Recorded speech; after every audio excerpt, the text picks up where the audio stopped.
咁所以就做咗呢一個係呢個用12寸 TP124 唱臂嘅 TD124 Exclusive 嘅一個尊貴版本出嚟。咁有咩同124唔同？當然佢個本身闊咗啦，咁係會用翻呢個 High Cross Wallet 位會中嘅木身啦。咁個唱盤咧同140週年一樣咧，係有5mm 嘅純銅嘅 platter 嚟到校聲嘅。咁亦都有直驅式啦。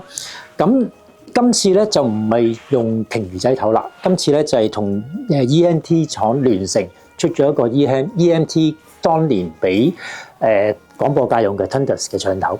咁入邊亦都個線圈唔同咗嘅，呢個係用金線圈嘅。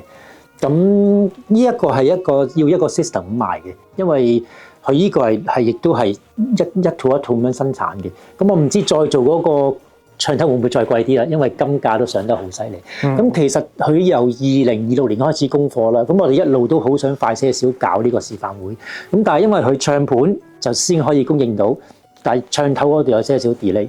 咁唱頭到咗啦，咁但係依個 MC1600呢個最新嘅唱頭放大又未有得供應，咁所以其實呢個都係到咗1個月時間唔夠嘅呢個 MC1600，亦都係一個最新產品。咁我哋知道咗到貨期之後，時間就啱啱好啦，咁不如就喺呢個5月份就做呢個示範會啦。係。咁呢個 MC1600好個 setting 好闊嘅，咁一陣間我同 CND 佢 LP 佢比較精，咁佢一陣間去同大家介紹。想刺激啲嘅，係啦。咁咧厲害啊！咁咧就其實咧喺年頭嘅時候咧，我已經買咗一隻 Michael Jackson 嘅唱片嘅，嗰隻咧就叫 Number One。顧名思義 ，Number One 咧就係全部都係 Number One 嘅 hit 嘅歌啦。咁但係咧，當然啦，最近即係有呢套戲啦嚇。咁初頭個風潮就唔係咁理想，但係個入場睇完之後咧，就哇發覺好好喎！呢個人又做得好似喎，因為真係阿 Michael Jackson 嘅侄嚟噶嘛。咁而連帶咧，全世界咧個票房咧都有一個好好嘅反應啦嚇。連美國一個咁奄尖聲悶嘅地方咧，佢都可以攞到好嘅票房。咁我買呢個碟咧，就原因咧，當然係即係趁住個熱度啦。第二咧，入邊咧佢就係有 Jackson 5嘅歌。咁Jackson 5嘅歌咧，其實今時今日要揾隻碟咧，真係好難嘅。你問我點樣去揾都難。咁佢有咁梗係最好啦。咁唔講咁多啦。大家想聽 Jackson 5啊，定係聽翻 Michael Jackson？ 俾大家揀下。劉老師舉手喎。聽 Jackson 5嘅係好。如果聽 Jackson 5咧，咁我不如就聽翻佢嘅第一首大家一齊，即係佢出道比較出名嘅歌啦。I Will Be There。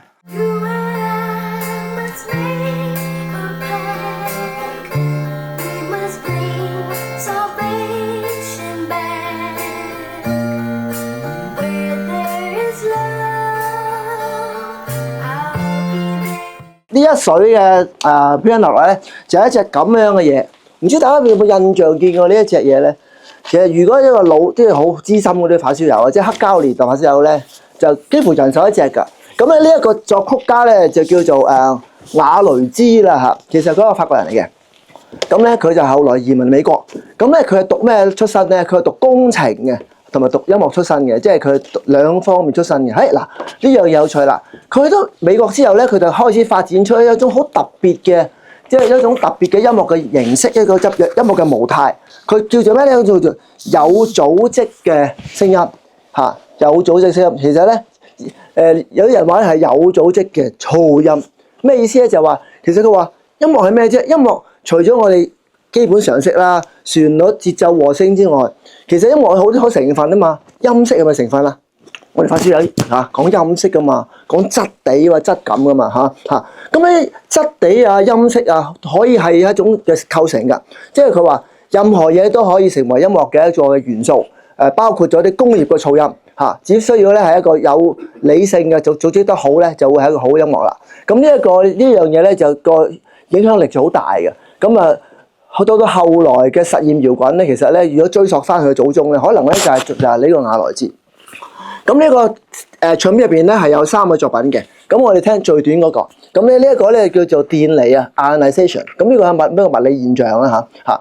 咁咧呢個電離咧可以話係史上咧第一首寫俾敲擊樂嘅一個嘅大型嘅著名作品。咁除咗敲擊樂之外咧，另外咧就仲有係呢個警報器嘅，即係嗰啲警報器嚇。敲擊同警報器。咁啊由十幾位嘅敲擊樂手咧演奏40幾種樂器，咁咧就係去表現呢個作品嘅。咁呢作品你想象到咩呢回事啦嚇？咁啊唔需要我描述啦，不如大家一齊聽下啦嚇。咁麻煩你 Side 2嘅第2首嚇，我應該早俾你，唔好意思。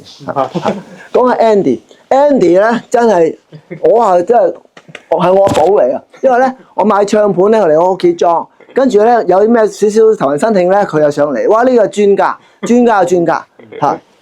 我發覺一樣嘢就係，如果你買唱盤呢啲咁複雜嘅嘢咧，你最好就揾一啲專家去買，否則咧賣完俾你冇售後服務唔好咧，喂好大件事。